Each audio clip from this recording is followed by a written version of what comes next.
ঘরে থাকা কিছু সবজি আর মশলা দিয়ে দেখে নাও আজকে চিলি সয়াবিন কিভাবে করেছি।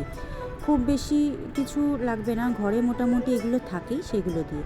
তো কি করেছি দেখে নাও। প্রথমে সয়াবিনটাকে আমি কিছুক্ষণ গরম জলে ভিজিয়ে রেখে দুটো ডিম আর একটু কর্নফ্লাওয়ার আর একটু আদা রসুন বাটা নুন দিয়ে মেখে রেখেছিলাম কিছুক্ষণ।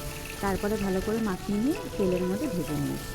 তেল থেকে ভাজা সয়াবিনগুলো তুলে নিয়ে ওই তেলের মধ্যে দিয়ে দিয়েছিলাম ক্যাপসিকামটা হালকা করে ভেজে তুলে নিয়ে তারপরে দিয়ে দিয়েছি রসুনগুলো দেখো কুচি কুচি করে কেটে নিয়ে এরকম লাল লাল করে ভেজে নিয়েছি।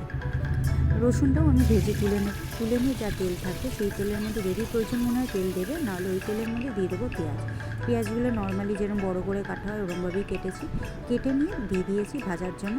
তারপরে একটা সস রেডি করে নিলাম, দিয়ে দিয়েছি বাটির মধ্যে টমেটো সস, চিলি সস আর সয়া সস দিয়ে ভালো করে একসাথে ঘেটে রেখে দিয়েছিলাম। তারপরে